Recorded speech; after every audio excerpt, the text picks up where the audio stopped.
Magandang araw po sa inyo. Ako po si Dr. Miguel Santos, isang doktor na nag-aalaga sa ating mga nakatatanda at malugod ko kayong tinatanggap sa ating talakayan ngayon.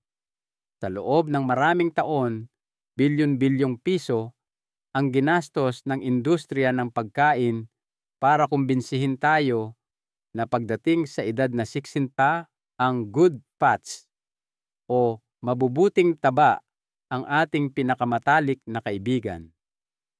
Ngunit paano kung sasabihin ko sa inyo na 4 sa mga pinakakaraniwang taba na malamang ay kinakain ninyo ngayon ay unti-unting sumisira sa inyong mga kasukasuan, bumabara sa inyong mga ugat at nagpapabilis ng pagkawala ng lakas ng inyong mga binti. Isang katotohanan ito na hindi alam ng mahigit 99% ng ating mga senior araw-araw. Pero sa wakas, ibinubunyag na ng siyensya ang katotohanan.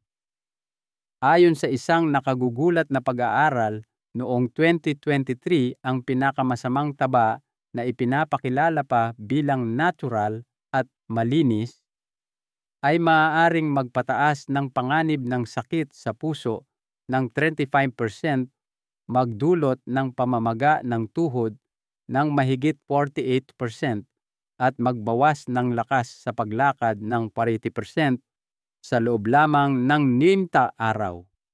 Ngunit hindi ninyo ito makikita sa balita dahil ang mga tabang ito ay nakatago sa ating mga merienda pa lamang at maging sa mga pagkaing inaakala nating malusog, at ito ang nagpapatakbo ng $1 trilyong na pandaigdigang merkado. Sa ating pag-uusap ngayon, ipapakita namin sa inyo ang 4 na pinakamabuting taba na dapat ninyong kainin araw-araw at ang 4 na pinakamasamang taba na hindi ninyo dapat galawin upang maibalik ang lakas ng binti, mabawasan ang pamamaga at maramdamang mas bata sa loob lamang ng ilang linggo. Manatili po kayong nakatutok dahil ayon sa isang bagong klinikal na pag-aaral, ang numero 1 malusog na taba na ibubunyag namin sa huli ay maaaring magbawas ng sakit sa kasukasuan ng hanggang 6. Ang mga impormasyon dito ay suportado ng tunay na siyensya. Inilagay ko na po sa description sa ibaba ang mga link sa lahat ng peer-reviewed na pananaliksik na aming masusing pinag-aralan. Bago tayo magsimula, maaari po bang ibahagi ninyo sa comment section kung anong mga taba ang madalas ninyong kainin linggo-linggo at kung ilang taon na po kayo? Binabasa po namin ang bawat komento at sumasagot kami ng personalisadong payo. Ngayon, maging seryoso na tayo. Narito ang mga taba na dapat ninyong simulang iwasan ngayon din. Ang 4 na tabang dapat mong iwasan. 4. Full-fat dairy creamers.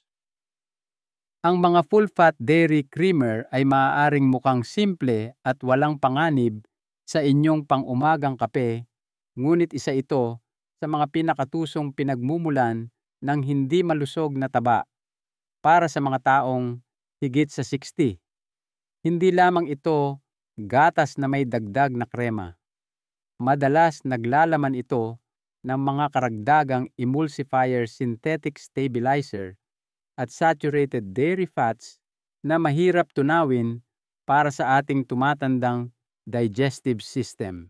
Kapag regular itong iniinom, lalo na sa mga maiinit na inumin, maaari itong dahan-dahang mag-ambag sa biglaang pagtaas ng blood sugar, paghina ng sirkulasyon sa mga binti, at paninigas ng mga ugat, arterial hardening. Ang tunay na problema ay kung paano nakikipag-ugnayan ang mga taba na ito sa insulin sensitivity at pamamaga. Pagkatapos ng edad 60, bumababa ang kakayahan ng ating katawan na alisin ang saturated fats mula sa dugo. Kapag isinama pa natin dito ang katotohanang karamihan sa mga senior ay mayroon ng mababang antas ng lactase enzyme na tumutulong sa pagtunaw ng gatas, ang isang tasa ng kape na may krema sa umaga ay nagiging isang araw-araw na gatilyo ng pamamaga.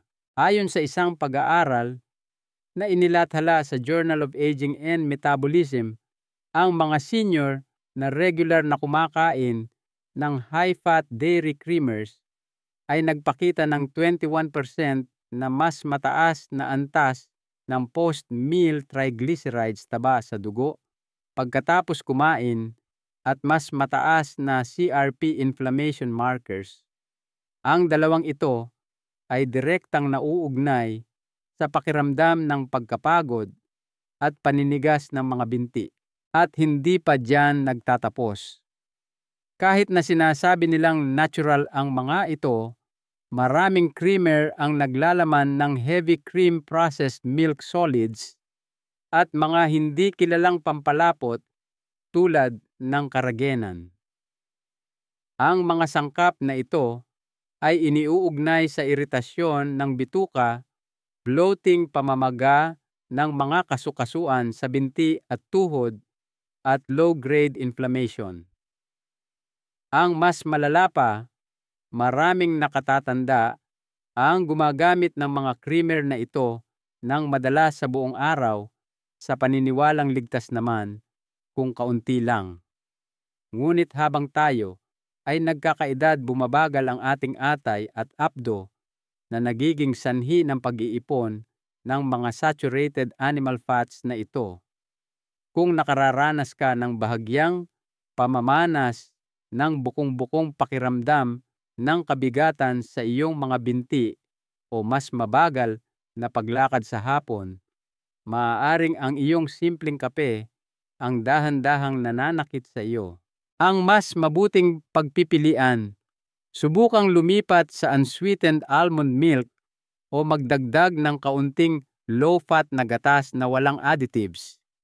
Ang pag-alis ng full-fat dairy creamers sa iyong dieta ay maaaring isang maliit na pagbabago, ngunit malaki ang magiging epekto nito sa kalusugan ng iyong mga binti at kasukasuan. 3. Sobra-sobrang chia seeds. Ang chia seeds ay sikat ngayon, mayaman daw sa omega-3 fatty acids at madalas na ipinagmamalaki bilang isang superfood. Gayunpaman, kapag kinain ng labis ang chia seeds, ay maaaring maging isang pasanin sa metabolismo at bituka para sa mga senior na higit sa 60. Ang taba sa chia seeds ay isang plant-based omega-3 na tinatawag na alpha-linolenic acid ALA. Ang uri ng tabang ito ay napakakapal at maaaring maging mahirap para sa tumatandang katawan na tunawin, lalo na kung ang mga buto ay tuyo, hindi ibinabad, o kinain sa malalaking dami.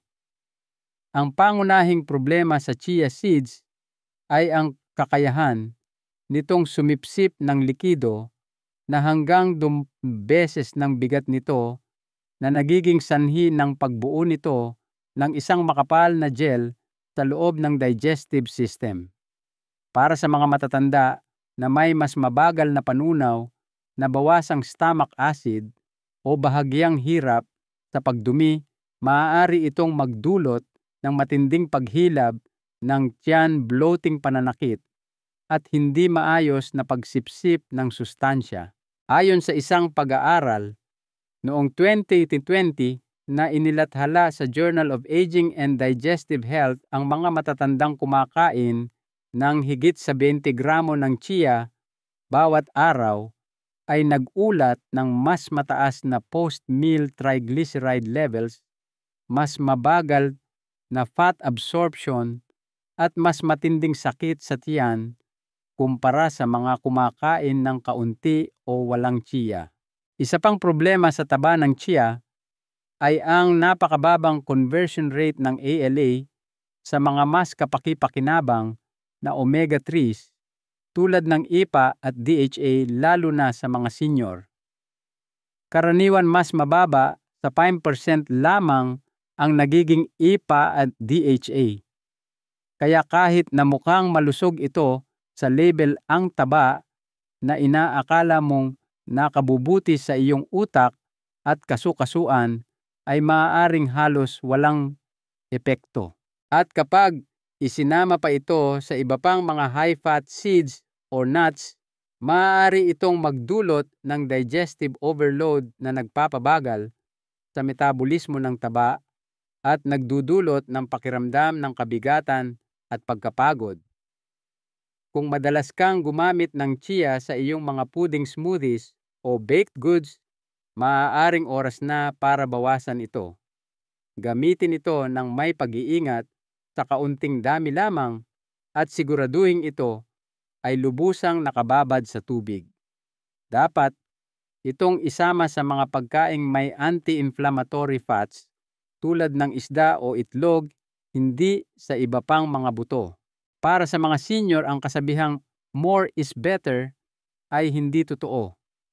Ang sobrang dami ng chia ay maaaring magpabagal sa mismong paggaling na gusto mong makamit dahil sa labis na langis, fiber, at fermentation residue. 2. Mga taba mula sa processed meat. Maaaring hindi mo itinuturing ang taba mula sa longganisa, tocino o bacon bilang bahagi ng iyong pang-araw-araw na fat intake. Gayunpaman, kung kumakain ka ng mga breakfast meat deli slices o kahit na mga lean na nakapaketeng pabo o hamon, kumakain ka ng mapanganib na dami ng processed saturated animal fat. Ang ganitong uri ng taba ay isa sa mga pinakanakamamatay na bagay na maaari mong ilagay sa iyong katawan pagkatapos ng edad 60, hindi dahil sa saturated fat mismo, kundi dahil sa kung ano ang nangyayari dito kapag ang karne ay pinroseso, ginamot, cured, inasnan, o inimbak. Sa puntong iyon, ito ay nagiging lason. Ang taba ng hayop tulad ng matatagpuan sa bacon, longganisa, salami, at deli meats ay nagbabago ng kemikal na komposisyon kapag nalantad sa nitrates, mataas na init, at mga preserbatibo. Ang mga pagbabagong ito ay lumilikha ng mga tinatawag na advanced lipid oxidation end products ALs. Ang mga sangkap na ito ay nagdudulot ng oxidative stress na nagpapahina sa lining ng bituka, sumisira sa mga daluyan ng dugo, at nagtataguyod ng paninigas at pamamaga ng mga kasu-kasuan.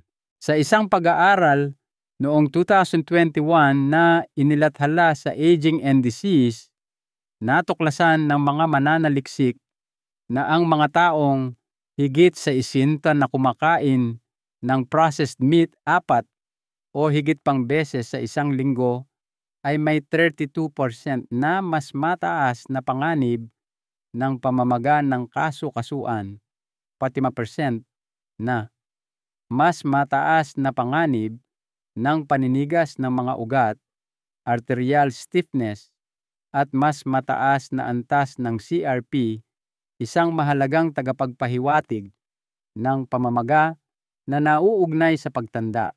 Ang paraan kung paano nakikipag-ugnayan ang tabang ito sa insulin at blood sugar ay lalong nagpapalala sa sitwasyon.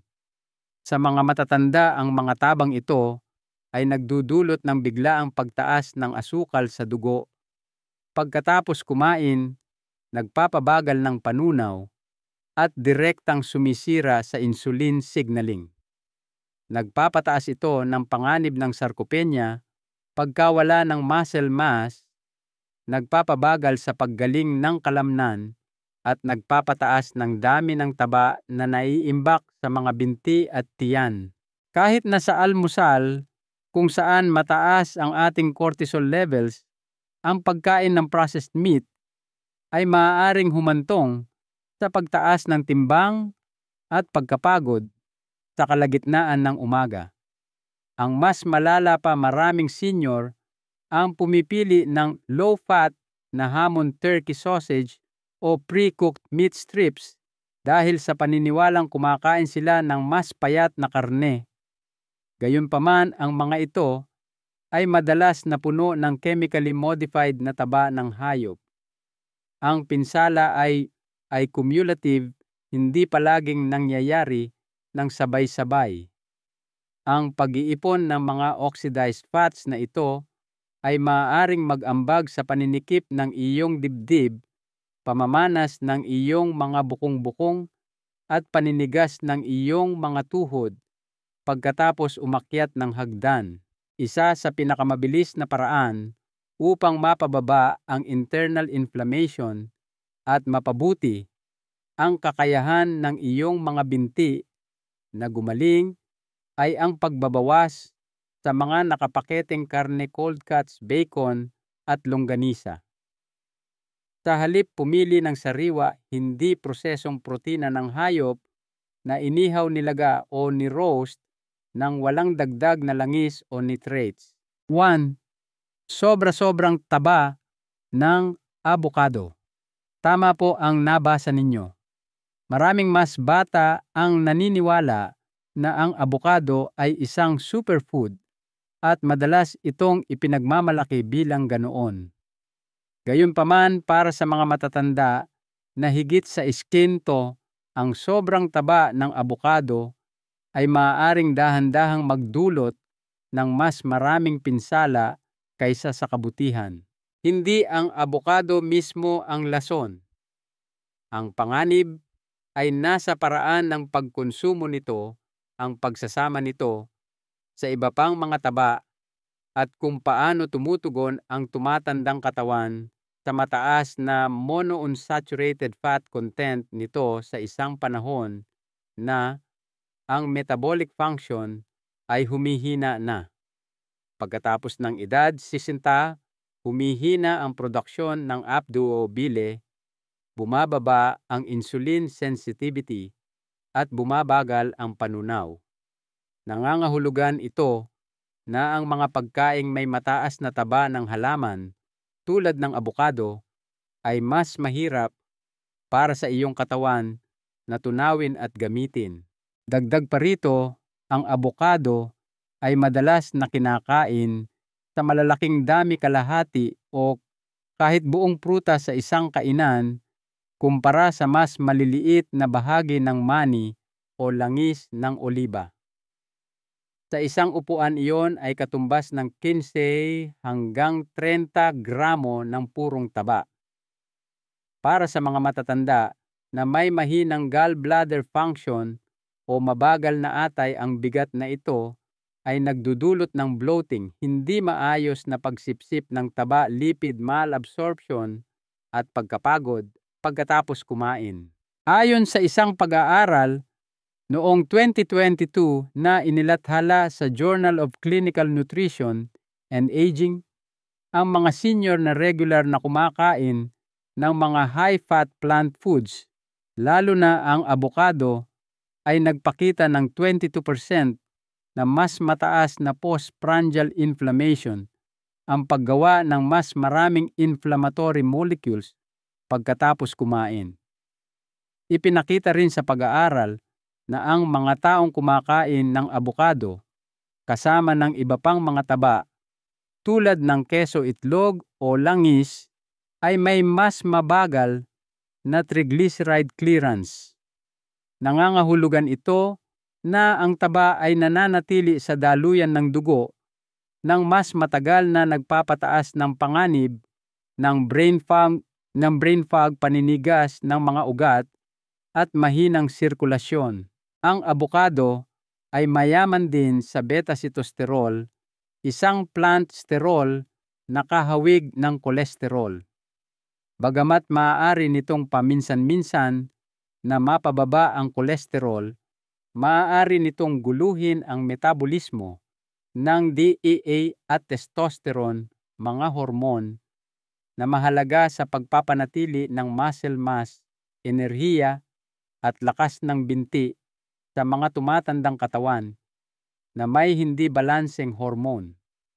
Dahil ang mga senior ay madalas na may natural na mababang antas ng mga hormone na ito, ang pagdaragdag ng araw-araw na beta-sitosterol mula sa malalaking bahagi ng abokado ay maaaring magpabilis ng paghina ng katawan frailty sa paglipas ng panahon. Ang buod ay ito.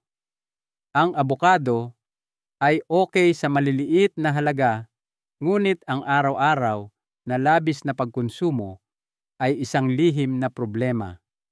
Ito ay partikular na mapanganib kung ikaw ay may mabagal na panunaw, borderline na kolesterol, o nakararanas ng pagbaba ng enerhiya pagkatapos kumain ng maraming taba. Kung kumakain ka ng kalahati o isang buong abokado araw-araw, maaaring hindi mo namamalayan na naglalagay ka ng sobrang taba sa iyong sistema na hindi kayang iproseso ng iyong atay at tiyan. Isinasalin ito sa mas matinding paninigas, mas mabagal na paggaling ng binti at mas maraming pamamaga.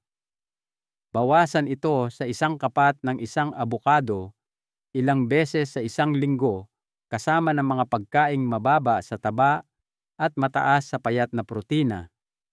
At kung nakakaranas ka ng bloating kabigatan o pagkapagod pagkatapos kumain ng abokado, sinasabi sa iyo ng iyong katawan na hindi nito kayang iproseso ang ganoong karaming taba sa isang pagkakataon. Ang punto ay hindi ang pagbabawal sa abokado. Ito ay tungkol sa paggamit nito ng may katalinuhan, lalo na paglampas ng saktang kung kailan mas makitid ang iyong mga margin at nangangailangan ang iyong sistema ng suporta sa halip na sobra-sobrang karga. Oras na para baliktarin ang sitwasyon. Ngayong natalakay na natin ang mga dapat iwasan, narito naman ang 4 na pinakamahuhusay na taba na dapat isama ng bawat senior sa kanilang lingguhang pagkain upang suportahan ang balanse ng hormone, lakas ng binti, pag-aayos ng kalamnan at kalinawan ng pag-iisip. Ang 4 na tabang dapat mong kainin for ang laman mismo ng niyog whole coconut meat. Kalimutan muna natin ang uso tungkol sa purong langis ng niyog. Ang buong laman ng niyog, ang maputing bahagi nito, ang talagang kailangan ng mga senior na higit sa 60. Ito ang nagbibigay ng taba sa anyo na pinakamadaling masipsip ng katawan. Hindi tulad ng mga prinosesong langis, ang laman ng niyog ay nagbibigay sa iyong katawan ng medium-chain triglycerides, MCTs, fiber mineral, at polyphenols na tumutulong sa metabolismo ng taba, enerhiya, at paggaling ng kalamnan. Ang pinakamagandang katangian ng MCTs na matatagpuan sa niyog ay ang kakaibang ruta na tinatahak nito sa ating katawan. Sa halip na dumaan sa atay tulad ng ibang taba, direkta itong pumapasok sa mitochondria, ang powerhouse ng ating mga selula. Nagbibigay ito ng malinis at mabilis na panggatong sa ating mga tumatandang selula na partikular na nakakatulong laban sa pagkapagod at brain fog o pagiging makalimutin. Ito ay nagiging napakahalaga pagkatapos ng edad 60. Habang bumabagal ang ating metabolismo, hindi na gaanong epektibo ang paggamit ng katawan sa mga long-chain fats para sa enerhiya. Ito ang dahilan kung bakit maraming senior ang nakakaramdam pa rin ng pagkahapo kahit na pagkatapos kumain ng masustansyang pagkain. Ngunit iba ang MCTs.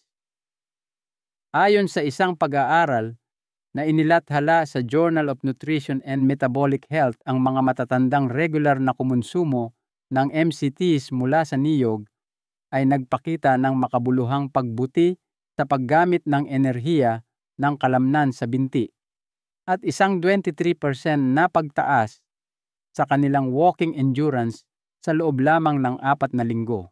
Dahil ang laman ng niyog ay naglalaman din ng lauric acid, nakakatulong ito na labanan ang mga masasamang bakterya sa bituka na nagdudulot ng pamamaga at nagpapalala ng paninigas at sakit ng kasukasuan.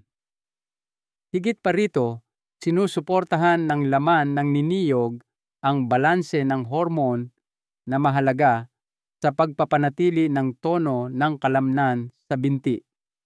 Ang mga taba ng niyog ay tumutulong sa natural na pagpapanatili ng katawan sa antas ng testosterone at DHA na parehong bumababa ng malaki pagkatapos ng edad 60 at nauugnay sa lakas ng buto, lakas ng binti at bilis ng paggaling.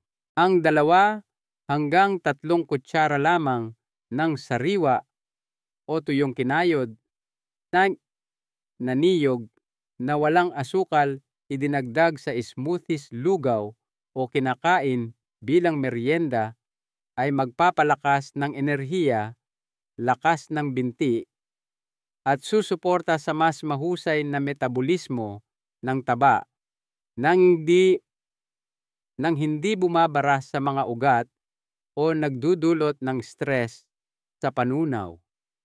Hindi lang ito isang tropikal na pagkain. Ito ay isang ligtas na taba para sa mga senior na alam ng iyong katawan kung paano gamitin. 3. Ang pula ng itlog egg yolks.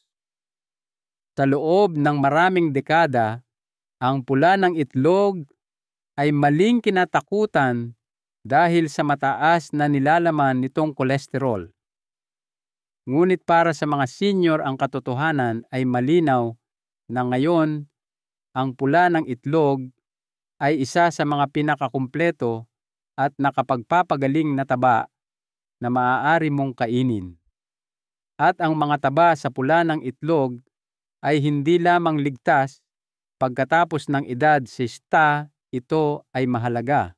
Ang bawat pula ng itlog ay naglalaman ng kombinasyon ng mga mabuting saturated at monounsaturated fats kasama ang mahahalagang fat-soluble nutrients tulad ng vitamin D, choline, lutein at omega-3s.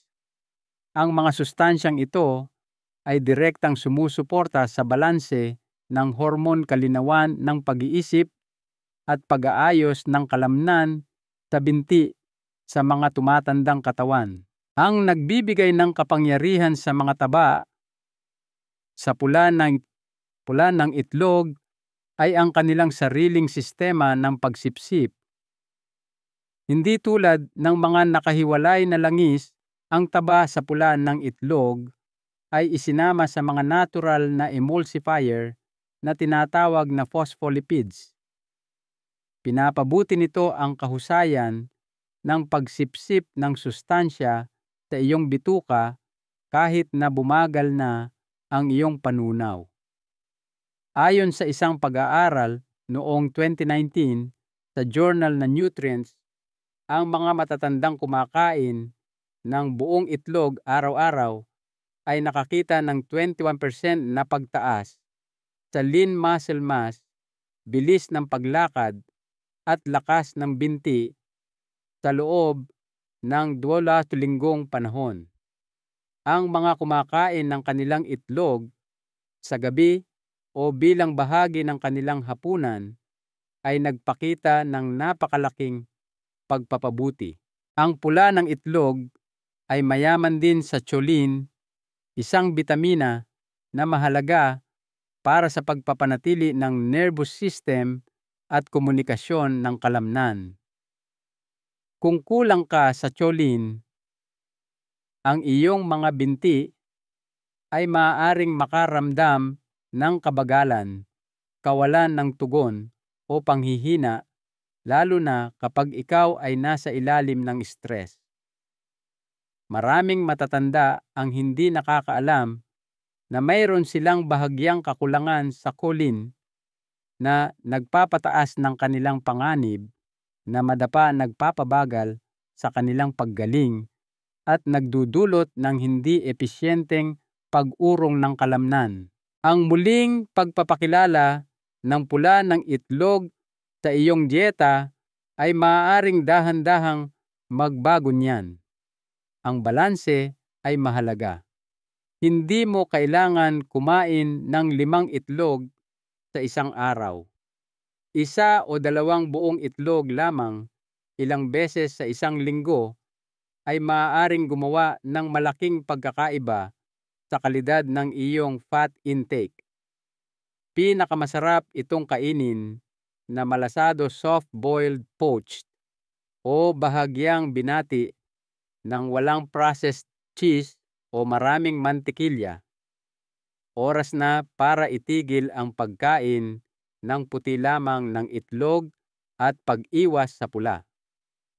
Ang puti ay nagbibigay sa iyo ng protina, ngunit ang pula ay nagbibigay sa iyong katawan ng mga taba na kailangan nito upang muling magtayo. 2. Ang balat ng matatabang isda.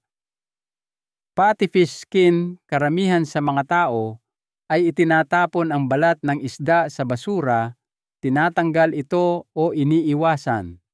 Ngunit isa sa mga hindi pinahahalagahang mapagkukunan ng taba na dapat kainin ng mga taong higit sa sisita ay ang balat ng matatabang isda tulad ng mackerel, alumahan o salmon. Bakit? Dahil nagbibigay ito ng puro at konsentradong dosis ng mga anti-inflammatory lipids na mayaman sa collagen na sumusuporta sa lakas ng binti, pag-andar ng utak at pag-aayos ng kasukasuan. At hindi tulad ng deboteng langis, ang tabang ito ay nananatili sa lahat ng orihinal na bahagi nito, kabilang ang connective tissue protina at amino acids. Lahat ng ito ay lubos na kailangan ng iyong katawan pagkatapos ng edad 60. Ang nagbibigay ng kapangyarihan sa balat ng isda ay ang likas na omega-3 lipids na nakakabit sa collagen at elastin fibers. Ang kombinasyong ito ay tumutulong sa pagsipsip at tumpak na pamamahagi ng mga taba na ito sa iyong mga kalamnan, connective tissue at kasukasuan.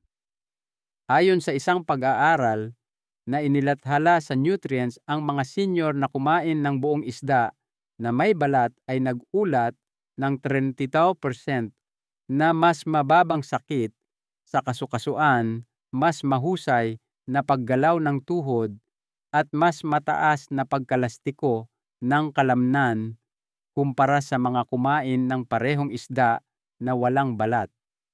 Nangangahulugan ito na isang malakas na benepisyo laban sa pagtanda ang nawawala sa simpleng pag-aalis lamang ng balat.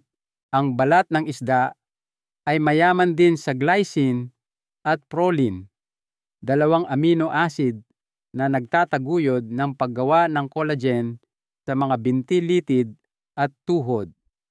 Kapag bumaba ang antas ng collagen habang nagkakaedad, ang mga estrukturang ito ay nawawalan ng lakas at pagkalastiko na nagdudulot ng paninigas ng mga binti, pananakit ng binti at mas mabagal na paggaling.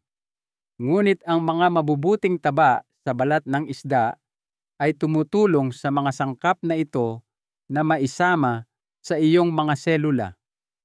Hindi ito isang shortcut tulad ng mga collagen powder. Ito ay isang buong sistema. Ang taba sa balat ng isda ay matatag at hindi nasisira kapag inihurno o simpleng niluto. Sa kabilang banda, ang mga suplemento na naglalaman ng fish oil ay madalas na nagiging sira-ransid at nawawalan ng bisa. Mayroon itong natural na antioxidants tulad ng astaxanthin na tumutulong na labanan ang mga free radical sa iyong mga kalamnan at kasukasuan at pinipigilan ang oksihenasyon ng omega-3 fatty acids. Ang resulta nito ay mas mahusay na pamamahala sa pamamaga at mas mabilis na paggaling pagkatapos maglakad, tumayo o umakyat ng hagdan. Kung gusto mo itong gamitin ng maayos, huwag itong sunugin o iprito ng husto.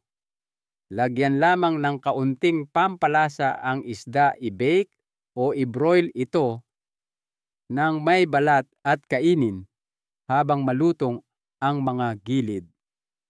Ang pagkain ng kahit 2 beses sa isang linggo ng salmon o alumahan na may balat ay maaaring makabuluhang mapabuti ang lakas ng iyong ibabang katawan at ginhawa sa kasukasuan. 1. Buo at hindi prosesong beef tallow mula sa grass-fed na baka maaaring magulat ka dito. Sa loob ng maraming taon, siniraan ang saturated fat mula sa pulang karne. Ngunit habang umuunlad ang kaalaman, isa sa mga pinakamahusay na taba para sa lakas balanse ng hormone at pag-aayos ng kasukasuan ay hindi matatagpuan sa isang bote kung ikaw ay higit sa 60.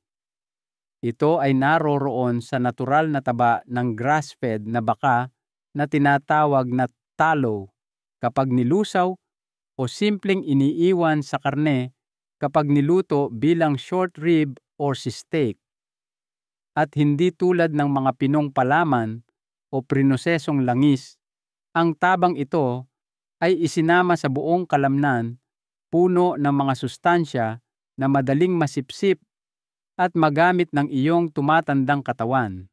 Ang nagpapaiba sa taba ng grass-fed na baka ay ang mataas na proporsyon nito ng stearic acid, isang saturated fat na hindi nagpapataas ng kolesterol at ipinakita na nagpapabuti sa pag-andar ng mitokondria, ang mga pabrika ng enerhiya sa loob ng iyong mga selula ng kalamnan.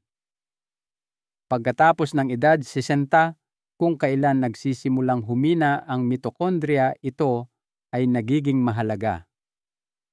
Sa isang pag-aaral noong 2022 na inilathala sa Metabolism Clinical and Experimental ang mga senior na kumain ng taba na mayaman sa stearic acid mula sa buong grass-fed na baka ay nagpakita ng mas mahusay na pamamahala sa glucose na bawasang taba sa baywang at tumaas na produksyon ng enerhiya sa kalamnan ng 18% kahit na hindi nagbago ang kanilang antas ng ehersisyo. Pero may mas maganda pa. Ang taba ng grass-fed na baka ay naglalaman din ng conjugated linoleic acid CLA, isang natural na taba na ipinakita na nagbabawas ng pamamaga ng tuhod, nagpapabuti sa paggaling ng kalamnan at nagtataguyod ng metabolismo ng taba. Iba ang paraan ng paggana ng CLA kumpara sa mga taba na nakabatay sa halaman. Tinatarget nito ang visceral fat, ang mapanganib na taba na naiipon sa paligid ng iyong mga organo at sumisira sa iyong postura at core stability. Ayon sa isang pag-aaral, ang mga matatandang kumonsumo ng taba ng baka na mayaman sa CLA ay may mas mahusay na tibay sa ibabang katawan at nakaranas ng mas kaunting sakit kapag gumagalaw araw-araw. Dahil sa mga lumang maling akala tungkol sa kolesterol, iniiwasan ng mga senior ang pulang karne.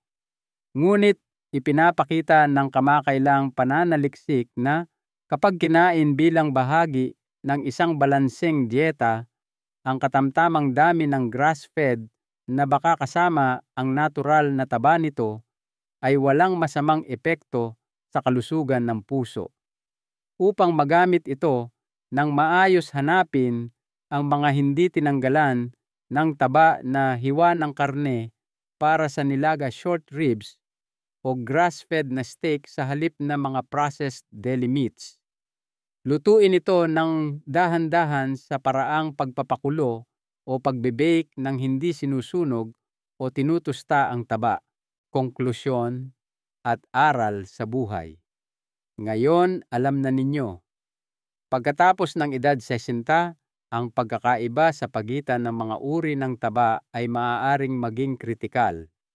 Nang hindi mo namamalayan, ang mga maling taba ay nagpapahina sa iyong mga binti, nagpapatigas ng iyong mga kasukasuan, at lumalabag sa kalinawan ng iyong pag-iisip. At ang mga tamang taba, tinutulungan ka nilang maibalik ang iyong lakas, bawasan ang pamamaga, at patuloy na maglakad ng may kumpiyansa sa maraming taon na darating. Sa katunayan, karamihan sa mga senior ay maaaring makaramdam ng mas mabuti araw-araw sa pamamagitan lamang ng ilang maliliit na pagbabago. Ngunit dahil ang pag-iwas ay hindi kumikita, walang nagtuturo sa kanila nito.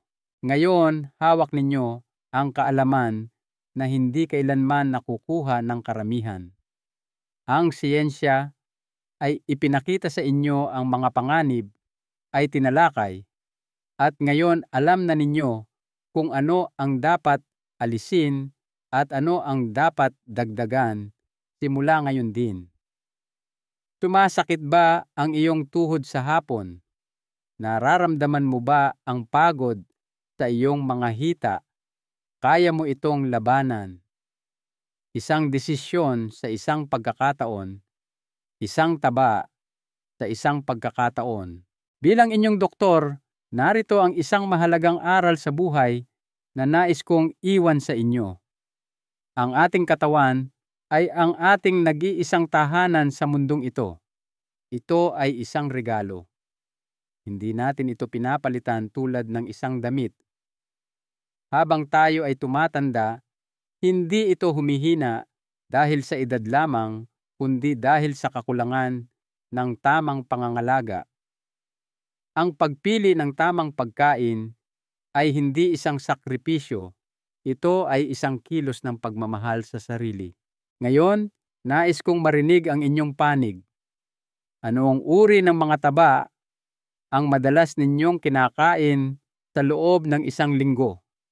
Saan po kayo nanonood at ilang taon na po kayo? Mangyaring iwan ang inyong mga sagot sa ibaba. Nagbibigay kami ng personalisadong payo bilang tugon sa bawat komento upang matulungan kayong mapanatili ang inyong lakas, paggalaw at kalayaan hanggat maaari. Kung binuksan ng video na ito ang inyong mga mata, mangyaring pindutin ang like button. I-share ito sa isang taong mahal ninyo na higit sa 60 at tandaan na mag-subscribe sa aming channel para sa lingguhang update sa mga video na tulad nito. Hindi pa tapos ang laban ng inyong katawan. May lakas pa kayo. Kailangan nyo lang ng tamang kaalaman at ngayon nasa inyo na iyon. Hanggang sa susunod, manatili kayong malakas, matalino at higit sa lahat, patuloy na gumalaw.